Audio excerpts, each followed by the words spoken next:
તુંગભદ્રા તટે પૂર્વમ ભૂતપતનમુત્તમમ યત્ર વર્ણા સ્વધર્મેણ સત્ય સત્કર્મ તત્પરાહ. તુંગભદ્રા નદીનો એક કિનારો છે. તુંગ એટલે શ્રેષ્ઠ, ભદ્ર એટલે કલ્યાણ. જ્યાં શ્રેષ્ઠ કલ્યાણ હોય એવી કયું નગર? આ મનુષ્ય દેહ છે ને એ તુંગભદ્રા નદી છે. આ મનુષ્ય દેહ છે એ તુંગભદ્રા, અહીંયા શ્રેષ્ઠ કલ્યાણ થાય. તમને ખબર નથી પણ સ્વર્ગની અંદર દેવતાઓ સ્વર્ગની અંદર જઈને ભગવાન પાસે જ્યારે મળે ને ત્યારે આમ કરે. જો આમ તમને કહું, દેવતાઓ શું કરે? આમ કરે. ભગવાનની સામે આમ કહે, આમ આમ આમ રાખી અને ભગવાનને કહે, હે ભગવાન, હે પરમાત્મા, બહુ રાજી થાને, અમે તારી પાસે માંગી, અમને મનુષ્ય બનાવો. આ દેવતાઓ આવું માંગે છે. દેવતાઓ એ માંગે છે. મનુષ્ય દેહ મળવો એ બહુ મુશ્કેલ. આ તો મફતમાં મળ્યો છે ને એટલે કિંમત નથી. આ દેહ માની લેજો કાંઈક ખાસ કારણ માટે મળ્યો છે, એમને મળ્યો નથી. એ કૃપાથી પ્રાપ્ત થયું છે, એની કિંમત નથી. અને જેમ સરળ મળે ને એની કિંમત ન હોય.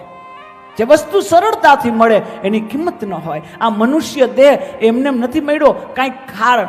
આ જગતમાં મોટામાં મોટા બે જ પ્રશ્ન છે. આનાથી ત્રીજો પ્રશ્ન આપણા માટે હોઈ જ ન શકે. આ દુનિયામાં બે જ પ્રશ્ન અને શ્રેષ્ઠ પ્રશ્ન છે. પહેલો પ્રશ્ન આપણા માટે કોઈ હોય તો એક જ છે, હું કોણ છું?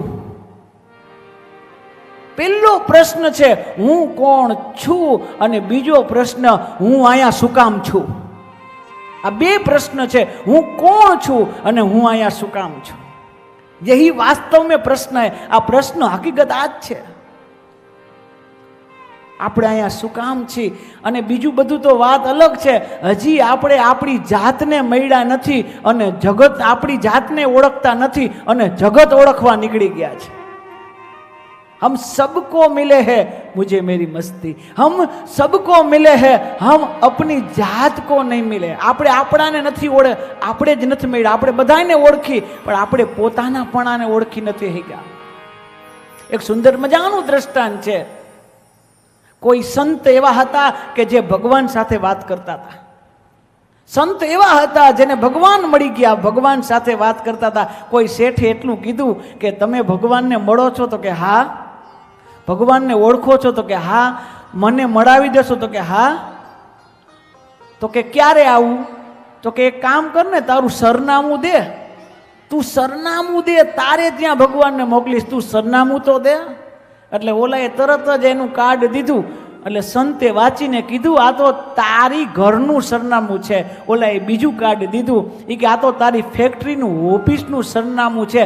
તારું સરનામું શું છે? તો ઓલાએ હસીને કીધું, મને મારા સરનામાની જ ખબર નથી. ત્યારે સંતે એટલું કીધું કે તને જો તારા સરનામાની ખબર ન હોય, તને તારી ખબર ન હોય તો ભગવાનની ખબર ક્યાં હોય? પહેલાં તું તારી જાતને ઓળખી લે, પછી ભગવાન ઓળખવા નીકળી જાજે. પહેલાં હમ અપની જાત કો પહેચાને, અને પહેલાં આપણે આપણાની અંદર શું છે અને પછી ઈશ્વર તરફ જઈએ. मुझे मेरी मस्ती कहने के आई, मुझे मेरी मस्ती जहाँ मेरे अपने सिवा कुछ नहीं, जहाँ मेरे अपने सिवा कुछ नहीं, मुझे मेरी मस्ती यहाँ लेके आई, मुझे मेरी मस्ती यहाँ लेके आई, जहाँ मेरे अपने सिवा कुछ नहीं, जहाँ मेरे अपने सिवा कुछ नहीं, मुझे मेरी मस्ती यहाँ लेके आई, मुझे मेरी मस्ती. अरे मैं हूँ आनंद, आनंद है मेरा. हम ही आनंद स्वरूप है और आनंद स्वरूप परमात्मा भगवान ज आनंद रूप છે. ખેર આ તુંગભદ્રા નદી છે, આ શરીર મનુષ્ય દેહ એ ભગવાને કૃપાથી આપ્યું, એમને એમ નથી મળ્યું. બાકી ખાવું પીવું જલસા કરવા એ તો અન્ય દેહોમાંય મળે છે. પશુઓય કરે છે બધુંય, પણ આ કંઈક ખાસ કરવા માટે, ખાસ કંઈક કાર્ય કરવા માટે ભગવાન આયા મોકલા છે. તો આ તુંગભદ્રા છે એ માનવ દેહ છે.